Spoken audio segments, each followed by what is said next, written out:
Hello friends, एक बार फिर से स्वागत है आपका अपने यूट्यूब चैनल पर। देखिए, आप लोगों के काफ़ी लोगों के कमेंट आए थे कि ये जो बुक्स यहाँ पे पढ़ाई जा रही हैं NIOS की, इनको आगे कंटिन्यू कराया जाए। मैंने आप लोगों से पूछा था कि अगर आप लोग आगे चाहते हैं कि इन बुक्स को कंटिन्यू किया जाए तो आप लोग बताइए। तो आप लोगों की डिमांड पे ही अब हम लोग इस बुक्स को आगे करेंगे। देखिए, 501 जो थी बुक, उसमें आपके 3 ब्लॉक थे और उन 3 ब्लॉक को मिला करके आपकी कुल यूनिट जो थी वो 10 यूनिट थी। तो उन 10 यूनिट को हम लोगों ने 501 बुक में 3 जो ब्लॉक हैं उनके माध्यम से काफ़ी अच्छी तरीके से समझ लिया, शॉर्ट पॉइंट समझ लिए जो भी आपके एग्जाम के लिए इंपॉर्टेंट है। आज हम लोग जो पढ़ेंगे वो है आप लोगों की 502। तो 502 जो बुक है उसको आज हम लोग कंटिन्यू करते हैं। पाठ्यक्रम 502, प्राथमिक विद्यालयों में शैक्षणिक प्रक्रिया। देखिए, ये जो पाठ्यक्रम 502 है इसको पढ़ने में आप लोगों को काफ़ी इंटरेस्ट आने वाला है, क्योंकि इस पाठ्यक्रम में वही चीज़ें हैं जो आप लोगों ने अपने DLED या BEd में पढ़ चुकी हैं। जैसे कि जो थिंकर्स हैं, स्किनर हैं, थॉर्नडाइक है, पावलोव हैं, और आप लोग के पियाजे हैं, वाइगोत्स्की हैं। तो इन्हीं सब के बारे में थोड़ा सा डिटेल में दिया हुआ है, जो चीज़ें आप लोगों ने अपने डिप्लोमा या डिग्री में पढ़ा हुआ है, चाहे वो DLED कह लीजिए या फिर आप लोगों का BEd। तो उसमें आप लोग जो चीज़ें पढ़ चुके हो वही इस ब्लॉग में जो है वो हम लोग पढ़ने जा रहे हैं। ब्लॉग 1 का नाम क्या है? अधिगम एवं शिक्षण प्रक्रिया। तो देखिए, इसमें जो आप लोग का 502 पाठ्यक्रम है, इसमें आप लोग की कुल जो यूनिट है, इकाइयाँ हैं, 12 हैं, और इसमें भी ब्लॉक जो है वो 3 ब्लॉक हैं। तो ब्लॉक के माध्यम से यहाँ पर आप लोगों को एक बार मैं दिखा देती हूँ शॉर्ट में। ब्लॉक 1 में आप लोग की 4 इकाइयाँ हैं, ब्लॉक 2 में आप लोगों की 5, 6, 7, 8 4 इकाइयाँ यहाँ पे भी हैं, और उसी तरीके से 4 इकाइयाँ आप लोग की ब्लॉक 3 में हैं। तो इस तरीके से 4-4 इकाइयाँ करके आप लोगों को इन 3 ब्लॉक के माध्यम से टोटल जो 12 यूनिट हैं वो पढ़नी है। तो इन 12 यूनिट को हम लोग किस तरीके से पढ़ेंगे? जिस तरीके से हम लोगों ने पाठ्यक्रम 501 में जितने ब्लॉक थे उन यूनिट्स को पढ़ा था। यानी कि जो चीज़ें आपके एग्जाम के लिए इंपॉर्टेंट है उनको हाईलाइट करके उन्हीं चीज़ों को समझना है जो कि आपके एग्जाम के लिए इंपॉर्टेंट है। अच्छा, सॉरी, इसमें आप लोगों के टोटल जो ब्लॉक है वो 4 ब्लॉक हैं। मैं कंफ्यूज हो गई थी। ब्लॉक 3 यहाँ पे है, दूसरे पेज में आपके ब्लॉक 4 हैं। तो इसमें भी आप लोग की 4 इकाइयाँ हैं। टोटल जो है वो 16 यूनिट हम लोगों को पढ़नी है। 501 पाठ्यक्रम में कितनी यूनिट थी? 10 यूनिट थी। 502 पाठ्यक्रम में आप लोगों की 16 यूनिट है। तो इस तरीके से हम लोगों को 16 यूनिट्स को कवर करना है और उन चीज़ों को पढ़ना है जो कि आपके एग्जाम के लिए इंपॉर्टेंट है। ब्लॉक 1 अधिगम और शिक्षण प्रक्रिया। तो इसमें 4 यूनिट है। आज हम लोग फर्स्ट यूनिट को पढ़ेंगे। तो पहली इकाई का नाम क्या है? पहली इकाई का नाम है विद्यालय के शुरुआती समय के दौरान अधिगम एवं शिक्षण। यानी कि विद्यालय के जो शुरुआती समय होता है उसमें अधिगम और शिक्षण किस प्रकार से होता है। तो अधिगम प्रक्रिया क्या है? आप लोग जानते हैं, अधिगम मतलब कोई भी चीज सीखना। अधिगम की अवधारणा और प्रक्रिया, ये प्रक्रिया क्या है इसको हम देखेंगे। अधिगम एक ऐसी प्रक्रिया है जिसके द्वारा व्यक्ति विभिन्न आदतें, ज्ञान और प्रवृत्ति प्राप्त करता है जिनका सामान्य रूप से जीवन की मांग के अनुसार मिलना आवश्यक होता है। या फिर हम कह सकते हैं कि अधिगम व्यक्तित्व यानी कि संज्ञानात्मक, प्रभावकारी, प्रवृत्तिपूर्ण, उत्साहपूर्ण, व्यवहारपूर्ण और अभ्यासात्मक में पूर्णतः परिवर्तन कर देता है और उसके प्रदर्शन में परिवर्तन की चमक दिखाई देती है। अक्सर यह अभ्यास के द्वारा आता है, फिर भी यह अंतर्दृष्टि से या अन्य कारकों या स्मरण से पैदा हो सकता है। अधिगम को निम्न प्रकार से सुनिश्चित किया जा सकता है, जैसे कि व्यवहार का पूर्णतः स्थायी रूपांतरण, जीवन की मांगों से मिलने के लिए आवश्यक आदतें, ज्ञान और वृत्ति को ग्रहण करना, व्यक्तित्व में पूर्णतः स्थायी परिवर्तन। अधिगम प्रक्रिया की विशेषताएं जो है वो निम्नलिखित हैं। जैसे कि अधिगम एक सतत प्रक्रिया है, ये आप लोगों ने पढ़ा होगा। अधिगम जो है वो एक सतत प्रक्रिया है, कॉन्टिन्यू चलती रहती है। बचपन से ही प्रत्येक मनुष्य अपने व्यवहार, सोच, प्रवृत्ति, रुचि आदि से अपने व्यवहार में परिवर्तन की कोशिश करता है। वह ऐसा जीवन के परिवर्तनशील स्थितियों में स्वयं को निरंतर फिट रखने के लिए करता है। यानी कि कॉन्टिन्यू चलती रहती है, ये प्रक्रिया कभी भी रुकती नहीं है। कुछ ना कुछ व्यक्ति जो है वो सीखता ही रहता है। अधिगम एक प्रत्यक्ष लक्ष्य है, यानी कि अधिगम जो है वो एक ऐसा लक्ष्य है जो कि मनुष्य को दिखाई देता है। आज उसने ये अचीवमेंट किया है, कल उसको इस चीज़ में अचीवमेंट करना है या इस गोल को पूरा करना है। तो वो एक प्रत्यक्ष लक्ष्य है जो कि मनुष्य को दिखाई देता है। अधिगम सुविचारित है, जब कोई व्यक्ति अपने लिए निश्चित अपने लिए लक्ष्य निर्धारित करता है, तब वह लक्ष्य प्राप्त करने के लिए जानबूझकर कुछ क्रियाकलाप करता है। यदि उसके पास लक्ष्य तक पहुंचने के लिए कोई सुविचार नहीं है तो वह इसके बारे में बिल्कुल शांत है, तब उसका लक्ष्य तक पहुंचना मुश्किल है। इसका तात्पर्य है कि उसका अधिगम कमजोर है। अधिगम एक सक्रिय प्रक्रिया है। कुछ सीखने के लिए शारीरिक, मानसिक या दोनों प्रकार से कुछ क्रियाकलाप करने की आवश्यकता होती है। नए अनुभवों को सीखने के लिए मस्तिष्क का सक्रिय होना आवश्यक है, अन्यथा अधिगम संभव नहीं होगा। तो अधिगम क्या है? एक सक्रिय प्रक्रिया है। बिना आप मस्तिष्क को, अपने दिमाग को चलाए, बिना अपने हाथ पैरों को चलाए, यानी कि बिना किसी क्रियाकलाप किए आप अधिगम को प्राप्त नहीं कर सकते। आप कोई भी चीज़ नहीं सीख सकते। मान लीजिए आपने कोई चीज़ किसी को करते हुए देखा, अब आप उसको मन ही मन याद कर रहे हैं, अपनी स्मृति में दोहरा रहे हैं कि अच्छा इसने चाय इस तरीके से बनाई कि पहले पानी डाला, फिर उसके बाद में पत्ती डाली, चाय की पत्ती डाली, उसके बाद चीनी डाली, दूध डाला और अदरक डाली, इस तरीके से उसने ये क्रियाविधि करी और चाय बनाई। तो भले ही आप उस चीज़ को ना करिए, लेकिन आपने अपने मस्तिष्क का तो प्रयोग किया ना। बिना मस्तिष्क के, बिना आपने अपने दिमाग पर जोर डाले, क्या आपने इस चीज़ को सीखा? नहीं सीखा। कहने का तात्पर्य है कि कुछ सीखने के लिए आपको मानसिक तौर पर या फिर शारीरिक तौर पर कुछ क्रियाकलाप करने पड़ेंगे, तभी आप किसी चीज़ को सीख सकते हैं। अधिगम व्यक्तिवादी है।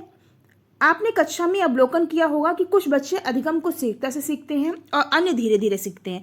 वास्तव में विभिन्न व्यक्तियों की अधिगम की गति भिन्न भिन्न होती है। कई बार एग्जाम में आ चुका है। देखिए, प्रत्येक व्यक्ति के, प्रत्येक इंसान की सीखने की जो गति होती है वो भिन्न भिन्न होती है। कोई बच्चे किसी चीज़ को बहुत जल्दी सीख लेता है, तो वहीं कुछ बच्चे ऐसे होते हैं जो उस चीज़ को सीखने में टाइम लेते हैं। घर में क्या होता है कि दो बच्चे एक साथ पैदा होते हैं, लेकिन कुछ बच्चे जो होते हैं वो जल्दी सीखना शुरू कर देते हैं, जल्दी चलना शुरू कर देते हैं या फिर जल्दी बोलना शुरू कर देते हैं। वहीं कुछ बच्चे जो होते हैं वो 2-4 महीने के अंतर पर या फिर कुछ टाइम लेकर के उन चीज़ों को करते हैं। तो कहने का तात्पर्य है कि अधिगम की प्रक्रिया जो है वो प्रत्येक व्यक्ति के लिए भिन्न भिन्न है। कुछ लोग जो हैं वो चीज़ें जल्दी सीखते हैं, वहीं कुछ लोग उन चीज़ों को सीखने में टाइम लेते हैं। तो इस तरीके से हम कह सकते हैं कि अधिगम जो है वो व्यक्तिवादी है, सभी के लिए एक जैसा नहीं है। अधिगम एक व्यक्ति की वातावरण के साथ परस्पर क्रिया का परिणाम है। एक शिक्षक के रूप में बच्चों को प्रोत्साहित करने के लिए सावधानी पूर्वक वातावरण का संगठन करना है। प्रायः जब भी आपसे परस्पर क्रिया करते हैं, आपस में अपने साथियों से परस्पर क्रिया करते हैं तथा शिक्षक अधिगम से परस्पर क्रिया करते हैं। तो अधिगम जो है वो एक व्यक्ति की वातावरण के साथ परस्पर क्रिया का ही परिणाम है। अधिगम स्थानांतरीय है। एक स्थिति में किया गया अधिगम अन्य स्थितियों में समस्या हल करने में उपयोगी हो सकता है। गणित, विज्ञान, सामाजिक विज्ञान और भाषा अधिगम बच्चों के वास्तविक जीवन में विभिन्न क्रियाकलापों के प्रदर्शन में उनकी सहायता करता है। अधिगम को प्रभावित करने वाले कारक क्या क्या हैं? तो अधिगम और परिपक्वता। परिपक्वता वृद्धि की प्रक्रिया है, विकास की प्रक्रिया से संबंधित होती है। यह परिवर्तनों का वर्णन करती है जो अपेक्षाकृत वातावरण के प्रभाव से स्वतंत्र है, और यह माना गया है कि यह वंशावद या परंपरावद के प्रभाव के पूर्ण रूप से संबंधित है। परिपक्वता मतलब मैच्योरिटी। ये क्या है? ये वृद्धि की एक प्रक्रिया है, यानी कि हम लोग कहते हैं ना कि इस इंसान के अंदर बहुत ज़्यादा मैच्योरिटी आ गई है, यानी कि परिपक्वता आ गई है। उसने अपने अधिगम के द्वारा अपने व्यवहार में परिवर्तन किया, अपने क्रियाकलाप में परिवर्तन किया। तो इस तरीके से जब इंसान के अंदर कोई भी चीज़ हम लोग देखते हैं कि ये इंसान पहले तो बहुत शैतान था, अब बहुत सही हो गया, तो हम लोग क्या बोलते हैं कि इस इंसान के अंदर परिपक्वता आ गई है, या फिर ये इंसान जो है वो मैच्योर हो गया है। तो विकास की प्रक्रिया से संबंधित होती है। जो परिपक्वता होता है वो आप वृद्धि से भी संबंधित है और विकास से भी संबंधित है, दोनों चीज़ों से संबंधित है। ये क्वेश्चन भी आता है। परिपक्वता को आप किस तरीके से समझते हैं? तो वृद्धि प्लस विकास, ये दोनों ही मिलकर परिपक्वता बनाते हैं। यानी परिपक्वता का जो संबंध है वो वृद्धि की प्रक्रिया और विकास की प्रक्रिया दोनों से ही है। यह परिवर्तनों का वर्णन करती है। मैंने जैसे कि आपको बताया कि कोई बच्चा बहुत शैतान है, कुछ टाइम के बाद आप उससे मिलते हो वो एकदम शांत है, बहुत गंभीर है और बहुत ही ज़्यादा एक तरीके से अच्छा बच्चा बन गया है, तो आप लोग क्या बोलेंगे? ये तो बच्चा बहुत परिपक्व हो गया, ये बहुत इसके अंदर मैच्योरिटी आ गई। तो ये परिवर्तन को वर्णन कर रहा है, उसके व्यवहार में, उसके शरीर में, उसकी आदतों में जो परिवर्तन हुआ है उसका वर्णन करता है। उदाहरण, चलने की शुरुआत कुछ निश्चित मांसपेशियों के समूह की परिपक्वता और उनकी गति के बढ़ते हुए नियंत्रण पर निर्भर करती है, लेकिन चलना विभिन्न कौशलों से सम्मिलित अभ्यास के अवसर के बिना किसी के लिए भी संभव नहीं हो सकता। उसी प्रकार यद्यपि बोलना शुरू करना प्रायः परिपक्वता के द्वारा प्रभावित होता है, तो कोई भी उचित अभ्यास और प्रशिक्षण के बिना धारा प्रवाह एवं अर्थपूर्ण तरीके से नहीं बोल सकता, जो तुरंत अधिगम के द्वारा प्रभावित होता है। हम ये भी जानते हैं कि 6 महीने के छोटे बच्चे की गुणन की तालिका सीखना असंभव है जब तक कि वह मानसिक परिपक्वता के निश्चित स्तर तक नहीं पहुंच जाता। क्या आपने किसी 6 महीने के बच्चे को गणित के कोई भी प्रश्न हल करते हुए देखा? नहीं देखा। क्यों? क्योंकि वो 6 महीने का जरूर हो गया, लेकिन अभी उसका मानसिक विकास नहीं हुआ है, वो मानसिक रूप से परिपक्व नहीं हुआ है। तो इन दोनों का वृद्धि और विकास दोनों का ही गुणनफल है। सीखने की तत्परता। तो सीखने की तत्परता किस तरीके से कि बच्चे की मानसिक तत्परता अधिगम के लिए अति आवश्यक है। जब बच्चा सीखने के लिए तत्पर होता है तब वह प्रभावकारी अधिगम कर पाता है। अब आप कोई भी ऐसा बच्चा ले लीजिए जिस पर कि कोई पेरेंट्स दबाव बना रहे हैं कि नहीं तुम यही काम करो, या तुम मोटरसाइकिल नहीं, तुम पहले स्कूटी चलाना सीखो, तो क्या बच्चा स्कूटी चलाना सीख जाएगा? यानी कि अगर वो उस चीज़ को करने के लिए तत्पर ही नहीं है, उसका दिमाग वहाँ पर प्रेजेंट नहीं है, उसको उसमें कोई भी रुचि नहीं है, तो उसका जो अधिगम होगा वो इतना प्रभावकारी नहीं होगा। बच्चे का मन है कि वो कॉमर्स साइड में जाना चाहता है, लेकिन पेरेंट्स दबाव दे रहे हैं कि नहीं तुम मैथ्स ही लो, तुम क्या साइंस साइड लो, तो क्या बच्चा साइंस साइड में इतना अच्छा परफॉर्मेंस कर पाएगा? नहीं कर पाएगा, क्योंकि वो उसके लिए तत्पर नहीं है, उसका जो दिमाग है वो वहाँ पर प्रेजेंट नहीं है। तो जब बच्चा सीखने के लिए तत्पर होता है तभी वो प्रभावकारी अधिगम जो है वो कर पाता है। अतः तत्परता का निर्धारण करने के लिए आपको बच्चों के भावात्मक और बौद्धिक विकास का ज्ञान होना आवश्यक है। अधिगम वातावरण। विद्यालय में प्रभावकारी शिक्षा के लिए विद्यालय का वातावरण अधिगम के अनुकूल होना चाहिए। समय व स्थान के अनुसार अधिगम व शिक्षा प्रक्रिया में परस्पर क्रिया की अनुमति होना आवश्यक है। यानी कि अधिगम के लिए जो वातावरण है वो भी बच्चे के अनुकूल ही होना चाहिए। अधिगम और प्रेरणा। प्रेरणा वह आंतरिक बल है जो व्यक्ति को कार्यपूर्ण करने तथा उसके समस्त क्रियाकलापों को नियंत्रण व दिशा देती है। प्रेरणा 2 प्रकार की होती है, एक तो आंतरिक प्रेरणा होती है और दूसरी होती है बाह्य प्रेरणा। आंतरिक प्रेरणा यानी कि आंतरिक प्रेरणा रुचि व आनंद से स्वतः उत्पन्न होती है। आंतरिक प्रेरणा के लिए आपको किसी भी दूसरे इंसान के अप्रिशिएट करने पे ही कोई कार्य नहीं करना होगा। आप स्वतः अपने आप से ही इतने ज़्यादा उत्साहपूर्ण, इतने जोशपूर्ण होंगे कि आपको अपने अंदर से ही प्रेरणा मिलेगी कि आप ये कार्य करो और आपको इसमें सफलता मिलेगी। तो वो आंतरिक प्रेरणा होती है जो कि आपको रुचि और आनंद से प्राप्त होती है। साथ ही साथ जो आंतरिक प्रेरणा होती है वो किसी भी पुरस्कार या फिर कोई भी इनाम या गिफ्ट की मोहताज नहीं होती है कि सामने वाला इंसान ने कहा कि आप इतने % मार्क्स लाइए तो हम आपको चॉकलेट देंगे, या आप इतने % मार्क्स लाइए तो हम आपको साइकिल दिलाएंगे। वो प्रेरणा स्वतः आती है, वो किसी भी पुरस्कार या इनाम की मोहताज नहीं होती है कि हमको किसी भी पुरस्कार का लालच है इसीलिए हमको मेहनत करना है। हमको स्वतः से प्रेरणा मिलती है कि हमको अगर अपने लिए अच्छे नंबर लाने हैं, अपना कैरियर बनाना है, तो हमको इतनी मेहनत करनी होगी। तो वो प्रेरणा जो होती है वो आंतरिक प्रेरणा कहलाती है। वहीं अगर बाह्य प्रेरणा की बात करें तो कोई भी दूसरा व्यक्ति आपको प्रेरित करता है कि आप ये कार्य करो, आप ये कार्य कर सकते हो, या आपने अगर इस सब्जेक्ट में इतने अच्छे मार्क्स लाए या आपने इतने % नंबर लाए इस एग्ज़ाम में तो हम आपको ये चीज़ दिलाएंगे। यानी कि आपको जो प्रेरणा है वो अपने अंदर से नहीं मिली, आपको दूसरे के द्वारा समझाए जाने पर आपको प्रेरणा मिली। यानी कि बाह्य कारकों से आपको प्रेरणा मिली है। वो प्रेरणा जो होती है वो बाह्य प्रेरणा है। किसी बाह्य प्रेरणा उद्देश्य की प्राप्ति के लिए कार्य करना बाह्य प्रेरणा है। उदाहरण, यदि छात्र माता पिता की डांट से बचने के लिए उन्हें नाराज न करने के कारण गृहकार्य करता है तो वह बाहरी प्रभावों से प्रेरित है। यानी कि विद्यार्थी जो है वो घर पे आया, लेकिन उसको दिया गया है होमवर्क अपने स्कूल से, लेकिन उसने क्या सोचा कि अगर मैं ये कार्य नहीं करूँगा तो माता पिता नाराज़ हो जाएंगे या माता पिता डांटेंगे। वो अपने आप में ये चीज़ नहीं सोच रहा कि मुझे गृह कार्य जो मिला है वो मुझे करना है। अगर उसके मन में ये भावना है तो वो उसकी आंतरिक प्रेरणा है। लेकिन अगर उसने ये चीज़ सोची कि अगर मैं होमवर्क नहीं करूँगा तो मेरे माता पिता नाराज़ हो जाएंगे या मुझे डांटेंगे, तो वो उसकी बाह्य प्रेरणा है जिससे प्रभावित होकर के वो अपना होमवर्क करेगा। तो यही आंतरिक प्रेरणा और बाह्य प्रेरणा में अंतर है। साथ ही साथ बाह्य प्रेरणा में क्या होता है, तो बाह्य प्रेरणा में जो बच्चे होते हैं वो इनाम, पुरस्कार, इन सब के मोहताज होते हैं। इन सब के लालच में जो कार्य हैं उसको करते हैं। आगे देखिए, अनुकरण क्या है। तो अधिकांशतः व्यक्ति किसी कार्य को अनुकरण से, व्यवहार से, अवलोकन से और अन्य प्रकार से क्रियाओं से सीखते हैं। ये भी कुछ मुख्य प्रक्रियाएं हैं जिन्हें बच्चे नए अनुभवों और व्यवहारिकता को सीखते हैं। अनुकरण किसी अन्य व्यक्ति के व्यवहार या क्रिया की नकल है। बच्चे प्रत्येक का अनुकरण नहीं करता, वह उसका चुनाव करता है जिसे वह पसंद करता है, या उस व्यक्ति का अनुकरण करता है जो अपने व्यवहार या क्रियाओं से उसे आकर्षित करता है। तो अनुकरण का मतलब आप एक तरीके से किसी को कॉपी करना समझ लीजिए, कि किसी की नकल करना, किसी के व्यवहार को अपने व्यवहार में उतारना, उसकी आदतों को अपनी आदतों में उतारना। साथ ही एक चीज़ ध्यान रखिए कि अनुकरण बच्चा उसी व्यक्ति का करेगा जो कि जिसे वो पसंद करता है, या फिर किसी इंसान का व्यक्तित्व अगर उसको प्रभावित करता है, उसको आकर्षित लगता है, तभी बच्चा उस व्यक्ति का अनुकरण करेगा। अनुकरण को बल देने के लिए 3 रास्ते हो सकते हैं, जैसे कि प्रत्यक्ष प्रशंसा या इनाम प्रदान करना।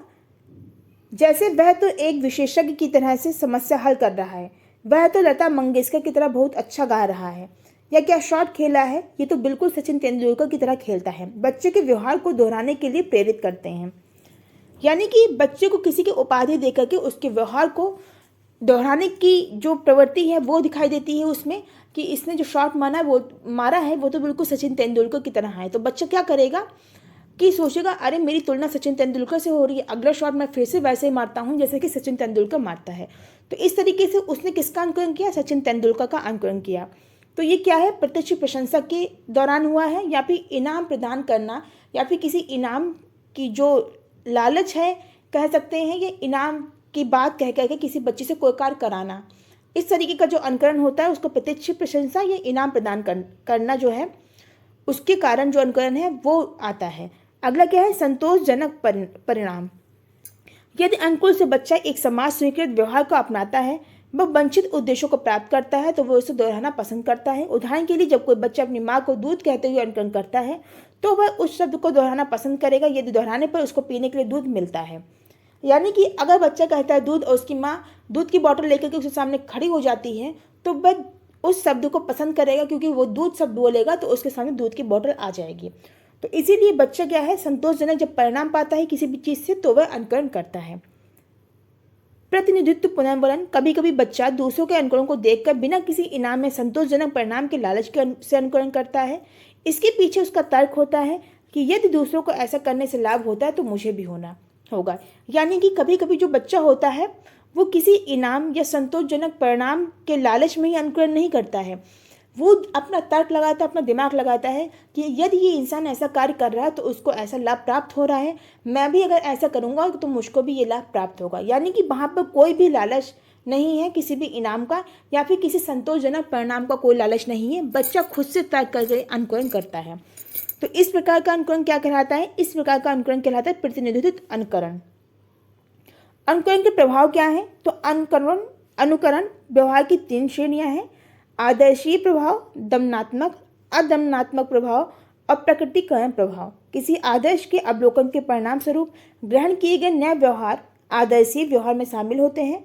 आमतौर पर समान व्यवहार में व्यक्ति किसी आदर्श को दंडित होता हुआ देखने के परिणाम स्वरूप आदर्श के पथभ्रष्ट व्यवहार के प्रतिबंध में ये दमनात्मक प्रभाव संबंधित है। अदमनात्मक प्रभाव इसके विपरीत है। ये तब घटित होता है जब बच्चा किसी आदर्श को पहले से ही सीखे हुए पथभ्रष्ट व्यवहार करने के कारण इनाम पाते हुए अवलोकन करता है। प्रकटीकरण प्रभाव किसी आदर्श के प्रतिक्रियात्मक कार्य से संबंधित है, न कि उसकी व्यवहारिक विशेषताओं पर। प्रकटीकरण प्रभाव का एक उदाहरण समूह का व्यवहार है।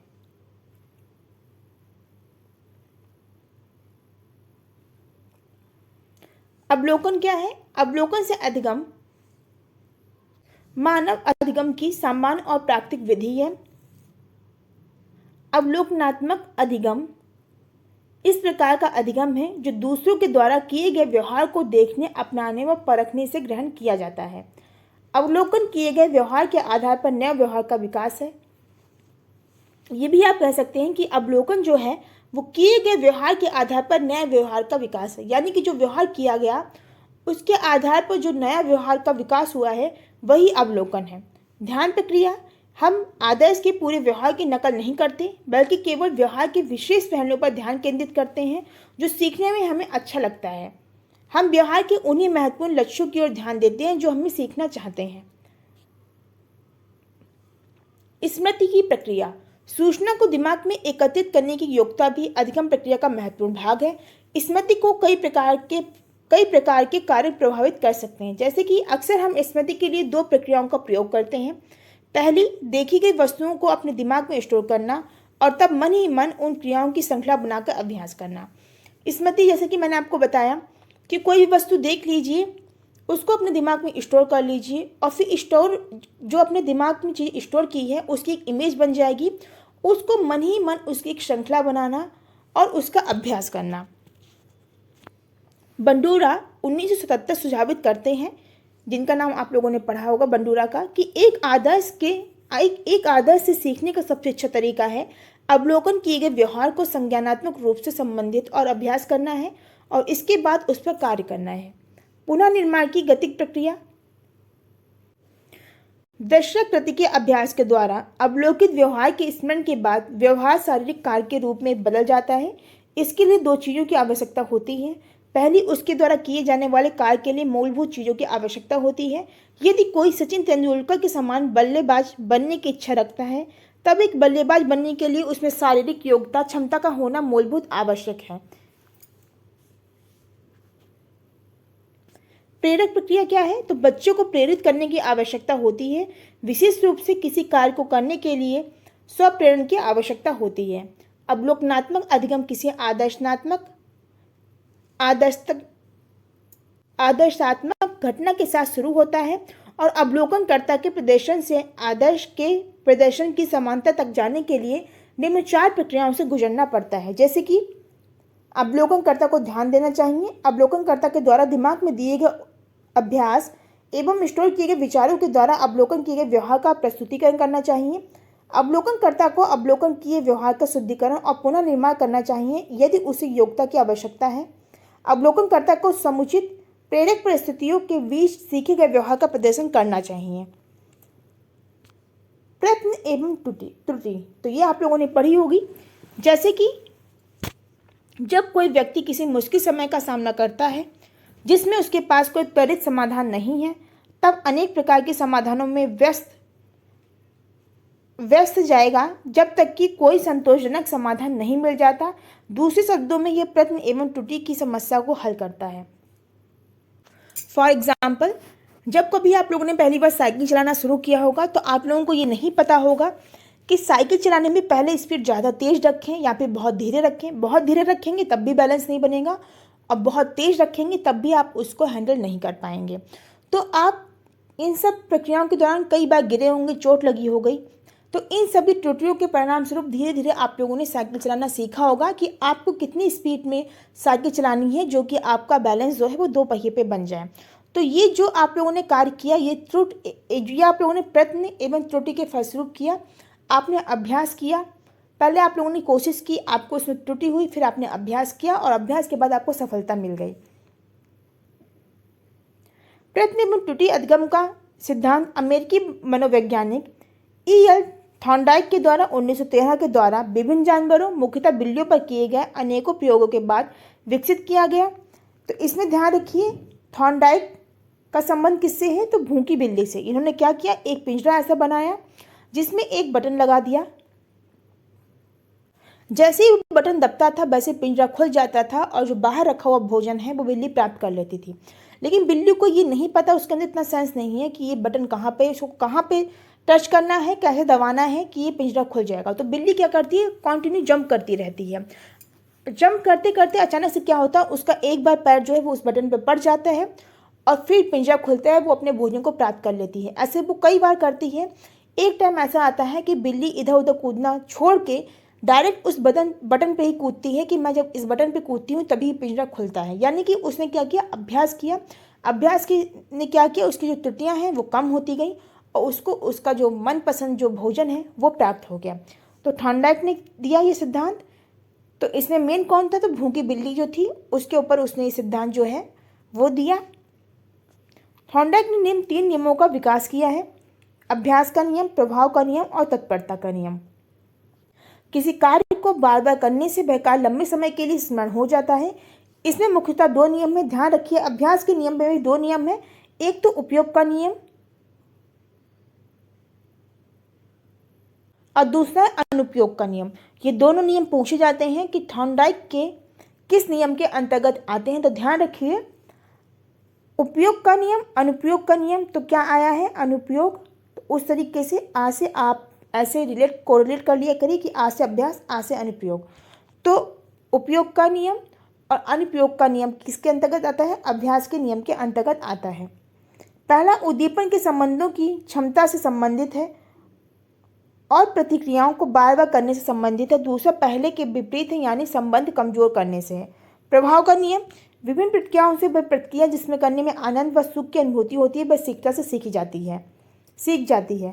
तत्परता का नियम, यानी कि आप कुछ तभी सीख सकेंगे जब आप उसको करने के लिए तत्पर होंगे। तो इस तरीके से थॉर्नडाइक ने 3 नियम दिए।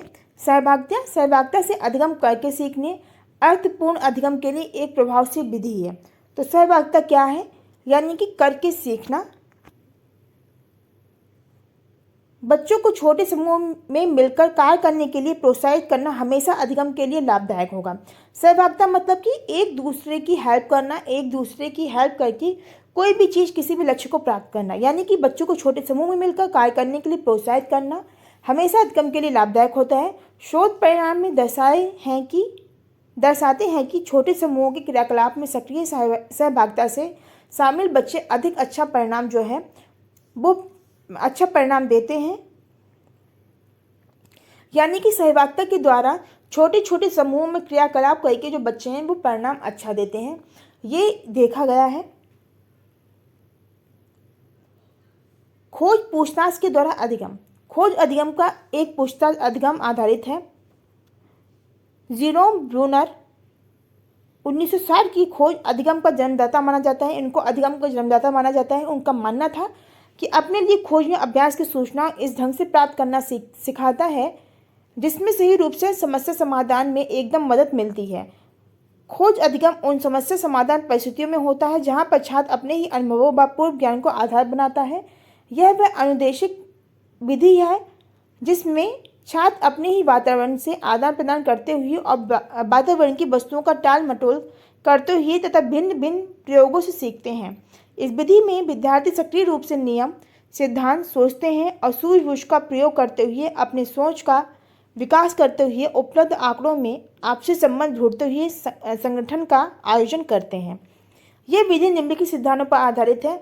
सक्रियता का सिद्धांत, तर्कपूर्ण चिंतन का सिद्धांत, ज्ञात से अज्ञात की ओर जाने का सिद्धांत, उद्देश्यपूर्ण अनुभवों का सिद्धांत, विकल्पों की खोज का सिद्धांत। खोजबीन अधिगम में अध्यापक समस्याओं का निर्माण करता है, समस्या समाधान में सहायता करता है और बच्चों के लिए एकत्रित होकर मिलजुल कर समस्या समाधान की प्रक्रिया को संभव बनाता है। अगला जो आप लोगों का हेडिंग है वो है समस्या समाधान को निम्नलिखित लक्षण शामिल होते हैं, जैसे कि उद्देश्य को प्राप्त करना, उद्देश्य प्राप्ति के मार्ग में आने वाली कठिनाइयाँ, सम्मुख आई समस्याओं को हल करने की योजना बनाना और उद्देश्यपूर्ण आक्रामक करना, सम्मुख समस्या के संतोषजनक समाधान तक पहुँचना और उद्देश्यों को प्राप्त करना, समस्या की पहचान करना और उसको परिभाषित करना, परिकल्पना का निर्माण करना, समस्या की प्रकृति के अनुसार संभाव्य समाधान का निर्माण किया जा सकता है, परिकल्पना की जांच करना और परिणामों का सत्यापन करना।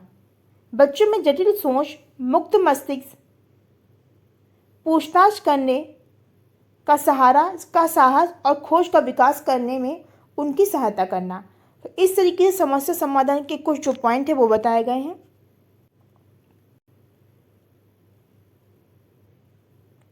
शिक्षक के रूप में अर्थपूर्ण अधिगम को बढ़ावा प्रदान करने के लिए आपकी भूमिका निम्न प्रकार से है। कक्षा में किसी अधिगम क्रियाकलाप की शुरुआत करने से पहले आपको प्रत्येक बच्चे के क्रियाकलाप से संबंधित पूर्व ज्ञान की जानकारी होनी चाहिए। पूर्व ज्ञान के अतिरिक्त आपको उनकी रुचि और प्रवृत्ति की विस्तृत जानकारी होनी चाहिए और इसके साथ ही साथ बच्चे के व्यक्तित्व की विशेषताओं की जानकारी भी होनी चाहिए जो उसके अवबोधन का आचरण है। शिक्षण की प्रक्रिया, तो इस भाग में शिक्षण के 3 उपागम हैं जो आधुनिक कक्षा अभ्यास के लिए महत्वपूर्ण है। इनकी चर्चा किस प्रकार है, जैसे कि व्यवहारिक रूपांतरण के लिए शिक्षण। हम सीख चुके हैं कि अधिगम पूर्ण रूप से व्यवहार में स्थायी परिवर्तन है। व्यवहार से तात्पर्य भिन्न व्यक्तियों के लिए भिन्न है। कुछ लोगों का विश्वास है कि व्यवहार उन सभी व्यक्तित्व विशेषताओं जो व्यक्ति में होनी चाहिए उनका योग है, वहीं दूसरे लोगों का विश्वास है कि व्यवहार एक अवलोकनात्मक क्रिया है जिसका व्यक्तित्व प्रदर्शन करता है, जिसका व्यक्ति जो है प्रदर्शन करता है। शिक्षण के लिए व्यवहार रूपांतरण अधिगम दूसरे विश्वास पर आधारित है। जब हम एक बच्चे के अवलोकन युक्त व्यवहार को रूपांतरित करते हैं या बदलते हैं तो हम प्रत्यक्ष या अप्रत्यक्ष रूप से बच्चे के सीखने में मदद करते हैं। यानी कि जब हम किसी बच्चे के अवलोकन युक्त व्यवहार में कोई रूपांतरित या फिर कोई बदलाव करते हैं तो हम उसके प्रत्यक्ष या अप्रत्यक्ष रूप से उसके सीखने में मदद करते हैं। क्या आप इस क्रिया को इस तरीके से नहीं, इस तरीके से करिए, तो ये प्रत्यक्ष या अप्रत्यक्ष रूप से उसका सीखने में एक तरीके से हेल्प है। व्यवहार रूपांतरण के दो चरण हैं। पहले चरण से संबंधित व्यवहारिक क्रियाएं बार बार जब अपेक्षा की जाए होती हैं, और दूसरे चरण व्यवहार सुधार को निरंतर बनाए रखने से संबंधित है, ताकि वर्तमान और सीखे हुए व्यवहार में गुणवत्ता लाने के लिए और नए सुधार की आदत पक्की करने के लिए दोहराव और सुधार किया जाता है। इस प्रक्रिया को मनोवैज्ञानिक अनुकूलन कहते हैं। दो मुख्य प्रकार के अनुकूलन दो प्रकार के व्यवहारों पर निर्भर करते हैं। यानी कि दो मुख्य प्रकार के जो अनुकूलन होते हैं वो दो प्रकार के व्यवहारों पर निर्भर करते हैं। पहला क्या है? शास्त्रीय अनुकूलन, और दूसरा है सक्रिय अनुकूलन। शास्त्रीय अनुकूलन जो है वो प्राप्त किए गए व्यवहार का अनुकूलन है, जबकि सक्रिय अनुकूलन जो है वो स्वाभाविक व्यवहार का अनुकूलन है। शास्त्रीय अनुकूलन 1819 के आसपास पावलोव एक रूप से शारीरिक विज्ञान के इस दिशा में कार्य किया। उन्होंने अपनी प्रयोगशाला में देखा कि भूखे कुत्ते खाना मिलने या खाने की सुगंध लेने से पहले ही लार टपकाना शुरू कर देते हैं। आश्चर्यजनक रूप से वे रखवाले ही देखते हैं या उसकी कदमों की आहट को सुनते ही मुंह से लार टपकाना शुरू कर देते हैं। इस साधारण अवलोकन से प्रभावित होकर पावलोव ने बड़े ध्यानपूर्वक कुछ प्रयोग किए, जिनमें घंटी का बजना शामिल है, जिसके होने से अक्सर मुंह में लार नहीं टपकती, और जिसके तुरंत बाद कुत्ते को खाना देना जो एक उद्दीपन है जिसके लार का आना स्वाभाविक है। इस प्रकार से सम्मिलित प्रस्तुतिकरणों को अनेक बार करने के बाद, यानी कि पहले घंटी का बजना फिर खाना देना, कुत्ता केवल घंटी की आवाज़ पर ही लार टपकाने लगा, यहाँ तक कि चाहे उन्हें खाना भी ना दिया जाए। यानी कि एक कंडीशन ऐसी आई कि जैसे ही घंटी बजती थी कुत्ते के मुंह में लार आ जाती थी, भले ही उसके बाद उसके सामने खाना रखा जाए या ना रखा जाए, लेकिन उसको पता है कई बार ऐसा हुआ है कि जैसे ही घंटी बजी वैसे ही खाना आया, तो उसके मन में उसके मुंह में पहले से ही लार आ गई कि उसका जो भोजन है वो अब आने वाला है। पावलोव के प्रयोग में घंटी एक अनुकूलन उद्दीपन है। खाना एक प्राकृतिक एक स्वाभाविक उद्दीपन है, और खाने को देखकर लार का टपकना एक स्वाभाविक प्रक्रिया है। वहीं घंटी के बजने पर लार का टपकना एक अस्वाभाविक या अनुकूलन प्रतिक्रिया है। शुरुआत में लार के टपकने के लिए घंटी का बजना एक तटस्थ उद्दीपन है। साधारण शब्दों में एक उद्दीपन या एक परिस्थिति किसी अनजान उद्दीपन से जोड़ने पर जो व्यवहार उत्पन्न होता है उसे शास्त्रीय अनुकूलन कहते हैं। यानी कि इसको एक बार फिर से देख लीजिए कि एक उद्दीपन या एक परिस्थिति किसी अनजान उद्दीपन से जोड़ने पर जो व्यवहार उत्पन्न होता है, यानी कि एक उद्दीपन का या फिर एक परिस्थिति का किसी भी अनजान ऐसी परिस्थिति से जो आप नहीं जानते हैं, अनजान उद्दीपन से जोड़ने पर जो व्यवहार प्राप्त होता है या फिर जो परिणाम प्राप्त होता है वही शास्त्रीय अनुकूलन है। इसे प्रत्युत्तर अनुकूलन भी कहते हैं, क्योंकि प्रकटीकरण व्यवहार एक उद्दीपन की प्रतिक्रिया के कारण होता है। इसके साथ ही एक बात आप लोग और ध्यान रखिएगा कि कहीं पर भी किसी भी अंग की बात कर दी जाए तो वहाँ पर हमेशा ध्यान रखिए शास्त्रीय अनुकूलन ही होगा। अंगों का संबंध किससे है? तो शास्त्रीय अनुबंधन से है, शास्त्रीय अधिगम से है। तो ध्यान रखिए अंगों की बात कह दी जाए, किसी भी अंग में ऐसा परिवर्तन हो रहा है, लार टपक रही है, यानी कि मुंह में कोई परिवर्तन हो रहा है, लार आ रही है तो मुंह में परिवर्तन हो रहा है, तो किससे संबंधित है? मुंह से संबंधित है। मुंह क्या एक अंग है, तो शास्त्रीय अनुकूलन है। तो इस तरीके से मैंने एक शॉर्ट ट्रिक बताइएगा, अंग की बात होगी तो वहाँ पर शास्त्रीय अनुकूलन ही होगा। सक्रिय अनुकूलन क्या है? तो सक्रिय अनुकूलन विस्तृत रूप से BF स्किनर ने 1940 द्वारा चूहों और कबूतर पर दिए गए असंख्य प्रयोगों का निष्कर्ष है। साधारण शब्दों में सक्रिय अनुकूलन शारीरिक इंद्रियों के द्वारा निकाला गया व्यवहार का पुनर्वलन है, जिससे कि इसकी ग्रहण करने की शक्ति बढ़ती है। पुनर्वलन और व्यवहार के बीच संबंध की खोज से यह और स्पष्ट करता है कि व्यवहार इसके परिणाम को कैसे प्रभावित करता है। स्किनर विशेष रूप से संबंधित है। पुनर्वलन भी दो प्रकार का होता है, एक तो सकारात्मक होता है और दूसरा नकारात्मक। सकारात्मक पुनर्वलन से निकाले गए व्यवहार के बाद सुखदायक जो उद्दीपन है वो मिलते हैं, यानी कि अगर पुनर्मिलन सकारात्मक है तो उससे निकले हुए जो परिणाम हैं वो सुखदायी होते हैं। सकारात्मक पुनर्मिलन क्या होता है? जैसे कि किसी बच्चे ने कोई कार्य किया, कोई अच्छा कार्य किया, या फिर आपने उसे कॉपी चेक की, आपने कहा शाबाश या वेरी गुड या एक्सीलेंट, इस तरीके से आपने कोई उसके लिए अच्छे वर्ड यूज कर दिए, वेरी गुड, बहुत अच्छा, शाबाश, आप ऐसे ही करो, तो एक तरीके से सकारात्मक पुनर्मिलन है। यानी कि बच्चा उस कार्य को दोबारा से और अच्छी तरीके से करने का प्रयास करेगा कि इस बार मैंने इस कार्य को ऐसा किया तो सर ने मुझे गुड बोला या वेरी गुड बोला, कल मैं ऐसा ही कार्य करूँगा या इससे भी अच्छा कार्य करूँगा। तो ये एक तरीके से सकारात्मक पुनर्मिलन है, आप लोग जानते हैं। ऋणात्मक या फिर नकारात्मक पुनर्वलन क्या होता है? नकारात्मक पुनर्वलन जैसे कि किसी बच्चे ने कोई कार्य किया, आपने क्या कहा, क्लास से बाहर निकल जाओ, या फिर सीट के ऊपर हाथ ऊपर करके सीट के ऊपर खड़े हो जाओ, या फिर मुर्गा बन जाओ, तो इस तरह का पुनर्वलन क्या है? नकारात्मक है। तो दो प्रकार के पुनर्वलन होते हैं जो कि आप लोगों ने पढ़े होंगे। संज्ञानात्मक विकास के लिए शिक्षण क्या है? तो संज्ञानात्मक का शाब्दिक अर्थ है जानने की कला। सामान्यतः ये जानने, समझने, प्रक्रियाओं और सूचनाओं के उपयोग करने से संबंधित है तथा इनको मानसिक योग्यताओं या बुद्धिमत्ता के घटक के रूप में समझा जाता है। संज्ञानात्मक विकास वाले के बौद्धिक विकास में जुड़ी हुई अवस्थाओं व प्रक्रियाओं से संबंधित है। संज्ञानात्मक विकास के अनेकों सिद्धांत हैं। इन सभी सिद्धांतों के बीच में पियाजे का सिद्धांत संज्ञानात्मक विकास के जन्म से लेकर के 14 और 15 वर्ष की आयु तक की विस्तृत तस्वीर जो है वो प्रस्तुत करता है, जबकि संज्ञानात्मक विकास चरम सीमा पर होता है। अवस्थाओं की श्रृंखला के अनुसार पियाजे ने संज्ञानात्मक विकास का अनुमान लगाया तथा प्रत्येक अवस्था को कुछ निश्चित प्रकार के व्यवहारों और कुछ निश्चित तरीके से सोचने व समस्या समाधान के द्वारा इनकी विशेषताओं को बताया।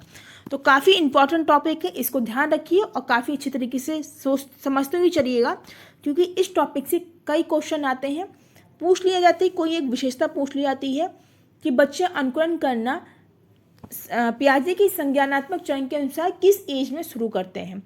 तो आप लोगों को पता है संवेदीगामक, पूर्व सक्रिय काल, मूर्त काल और अमूर्त। तो इस तरीके 4 भागों में इन्होंने डिवाइड किया है। तो इनमें से चारों में से किसी एक की विशेषता पूछ ली जाती है और पूछा जाता है कि इस टाइप का परिवर्तन बच्चे के अंदर किस अवस्था में दिखाई देता है। तो इसलिए काफ़ी इंपॉर्टेंट है, बहुत ध्यान से सोचते समझते हुए इसको चलिएगा। सभी विशेषताएं विशिष्ट अवस्थाओं की आयु को 4 विस्तृत अवस्थाओं में अनुसार समूहित किया गया है। संवेदी गत्यात्मक काल, इसकी अवस्था क्या है? 0 से 2। पूर्व संक्रियात्मक काल 2 से 7। मूल संक्रियात्मक या फिर इसको स्थूल संक्रिया काल भी कहते हैं 7 से 11। औपचारिक संक्रिया या फिर इसको अमूर्त भी कहते हैं। अमूर्त संक्रिया काल तो 11 से 12 या 14 से 15 वर्ष की आयु। यहाँ पर नीचे संज्ञानात्मक विकास के पियाजे की 4 अवस्थाएं दी हैं। विशेषताओं पर ध्यान दीजिएगा कि कौन सी विशेषता किस अवस्था के अंतर्गत आ रही है। संवेदी गत्यात्मक काल, आयु क्या है इसकी? तो 0 से 2 वर्ष की आयु। विशेषताएं क्या है? बुद्धिमत्ता संबंधित गत्यात्मक क्रियाकलाप, वर्तमान और नज़दीक की घटनाओं व वस्तुओं से संबंध, ना ही कोई भाषा और ना ही कोई विचार, किसी वस्तु की वास्तविकता का कोई विचार नहीं। पूर्व संक्रिया काल या फिर पूर्व अवधारण काल, सहज बोधनीय काल, आयु क्या है? 2 से 7 वर्ष की आयु। विशेषता क्या है? अहम केंद्रित विचार होते हैं। 2 से 7 वर्ष से जो बच्चा होता है वो अहम केंद्रित होता है, विचारों से पूर्ण होता है। 2 से 4 वर्ष से जो बच्चा होता है वो ग्रहण बोध के आधार पर तर्क वितर्क करने लगता है। तो तर्क वितर्क की बात आ जाए कि तर्क वितर्क जो है वो बच्चा कब करना प्रारंभ कर देता है? तो ध्यान रखिए, पूर्व संक्रियात्मक काल में तर्क वितर्क करना शुरू कर देता है। 4 से 7 वर्ष की आयु, तर्कपूर्ण समाधान की अपेक्षा सहज बोध से समाधान करना, संरक्षित करने के आरोग्य। 7 से 11 यानी कि स्थूल संक्रिया काल आ गया 7 से 11। तो इसमें क्या क्या विशेषताएं हैं? संरक्षण करने की योग्यता, यानी कि अपने टॉयज को, अपने जो भी गन है, कार है, या फिर जो गर्ल्स हैं वो अपनी बेबी डॉल को, बारबी डॉल को, जो भी खिलौने हैं, किचन सेट से लेकर के डॉक्टर का जो भी सेट है, उन सभी खिलौनों को चाहे वो टूट जाएं, कैसे भी हो जाएं, लेकिन उनको संभाल के रखना है। तो ये गुण क्या होता है? संरक्षण का गुण होता है। वर्ग व संबंधियों के बारे में तर्क देना, यानी कि जो भी मैथ्स की छोटी छोटी चीज़ें हैं उनके बारे में तर्क देना कि वर्ग है तो इसका शेप कैसा है, ट्रायंगल है इसका शेप कैसा है, तो इस तरीके से तर्क देना। संख्याओं को समझना, स्थूल वस्तुओं और अनुभवों को समझना, विचारों में विरोधाभास का विकास। औपचारिक संक्रिया काल, इसकी आयु वर्ग क्या है तो 11 से 12, 14 से 15 वर्ष की आयु तक। इसमें विशेषताएं हैं, विचारों में संपूर्ण सामान्यीकरण, वैचारिक अभिव्यक्ति की सोच, परिकल्पित विचारों एवं स्थितियों के साथ संबंध बनाने की योग्यता और सशक्त आदर्शवाद का विकास। पियाजे के सिद्धांत हमें बताते हैं कि बच्चा मानसिक संज्ञानात्मक संरचना के साथ जन्म लेता है, जिसकी अधिकतम वृद्धि और विकास 14 से 15 वर्ष की आयु तक हो जाता है। संज्ञानात्मक विचार के चारों अवस्थाओं के दौरान मुख्य चरण निम्न प्रकार हैं। जीवन के पहले 2 वर्षों के दौरान जो बच्चा है वह अपने क्रियाकलापों का प्रदर्शन अधिकांशतः अपने ज्ञानेंद्रियों के द्वारा करता है और कुछ गत्यात्मक क्रियाकलाप भी करता है। इस अवस्था में शिशु किसी वस्तु को देखकर, सुनकर, छूकर, स्वाद या गंध के द्वारा उस वस्तु की अनुभूति करता है और जब वो वस्तु उससे दूर हो जाती है तो तुरंत उसकी ज्ञानेंद्रियां उस वस्तु के न होने का अनुभव कर लेती हैं। संवेदी गत्यात्मक काल के अंत होने की ओर बच्चा अपने चारों ओर की वस्तुओं को पहचानने लगता है और दूसरों की क्रियाओं की नकल कर सकता है, और इसके बाद की अवस्था पर बच्चा किसी वस्तु या क्रिया को देखने के बाद उसकी अनुपस्थिति में भी उसकी नकल कर सकता है। इसी अर्थ निकलता है कि बच्चा किसी क्रिया को बड़ी गंभीरता से देखता है, उसे समझता है और इसके बाद उसकी नकल करता है। सुनिश्चित क्रिया बुद्धिमत्तापूर्ण क्रियाकलाप का ही एक भाग है। पियाजे सक्रिया को तर्क के निश्चित नियमों के आधार पर एक मानसिक क्रियाकलाप के रूप में परिभाषित करते हैं। पियाजे के अनुसार 7 वर्ष की आयु से पहले सक्रिय सत्य रूप में प्रतीत नहीं होती, लेकिन भाषा की योग्यता का विकास होने के साथ बच्चा पूर्व संक्रिया काल के दौरान अपरिकृत तरीके से निष्कर्ष निकालने की कोशिश करता है।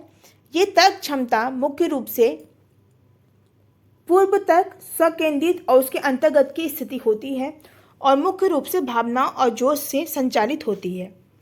बुद्धिमत्ता की शुरुआत मुख्य रूप से पूर्ण संक्रिया काल की समाप्ति के दौरान लगभग 6 से 7 वर्ष की आयु पर दिखाई देती है। संयोग से ये समय विद्यालय जाने की शुरुआत का समय होता है। ये स्थूल संक्रिया 7 से 11 या 12 वर्ष की आयु के दौरान का समय है, जिसमें बच्चा पूर्व तर्क से बनाया गया विचार के तर्कपूर्ण सोच के रूप में एक मूलभूत महत्वपूर्ण परिवर्तन बनाता है और जिनको वास्तविक स्थूल वस्तुओं एवं घटनाओं में लागू करता है। इस काल के दौरान स्थूल वस्तुओं एवं घटनाओं में हस्तकौशल करने के साथ 3 महत्वपूर्ण मानसिक योग्यताओं का विकास होता है। वे हैं संरक्षण, वर्गीकरण और श्रेणीकरण। तो इसको ध्यान रखिएगा, ये तीनों विशेषताएं पूछी जाती हैं। ये संरक्षण, वर्गीकरण और श्रेणीकरण किस में आता है तो ये आता है आप लोगों को स्थूल संक्रियात्मक काल में आता है। संरक्षण क्या है, जैसे कि मैंने आपको बताया, संरक्षण से तात्पर्य कोई भी संख्या या मात्रा तब तक नहीं बदलती या बदल सकती जब तक किसमें कुछ जोड़ा या घटाया नहीं जाए, चाहे वस्तुएं या वस्तुओं के भंडार की स्थिति या स्थान बदलने रहे हों। उदाहरण, संख्याओं के संरक्षण की जांच को मोतियों के 2 ढेर के द्वारा समझाया जा सकता है। यानी कि एक तरफ आपकी ये मोती है, दूसरी तरफ इस तरह से मोती रखे हैं, दोनों में संख्या बराबर है 3, 2, 5 और 6, और इसमें भी 6 जो है वो मोती हैं। लेकिन अगर आप बच्चों से पूछेंगे किसमें मोती ज़्यादा हैं तो बच्चा इसको ज़्यादा बताएगा। क्यों? क्योंकि उसको लगेगा ये दूर दूर रखें, ये ज़्यादा संख्या है। यानी कि उसमें भी संरक्षण का उसे अभाव है, भी उसे नहीं पता कि चीज़ें काउंट करके देखो, 6 इसमें भी है, 6 इसमें भी है, यानी कि दोनों चीज़ें बराबर हैं। लेकिन बच्चे को देखने में ये इसमें ज़्यादा स्पेस लगेगा, ज़्यादा जगह लगेगी, तो वो कहेगा इसमें आपका ज़्यादा सामान है, ज़्यादा मोती हैं। यानी कि अभी उसको क्षेत्रफल, आयतन, भार, इन सभी चीज़ों का ज्ञान जो है वो नहीं है। वर्गीकरण, वस्तु की समानता एवं विभिन्नता के अनुसार समूहीकरण करना वर्गीकरण कहलाता है। इसमें वस्तुओं की विभिन्न विशेषताओं जैसे आकार, आकृति, रंग, वजन, उपयोग सामग्री आदि तुलनाएं वर्गीकरण में शामिल होती हैं।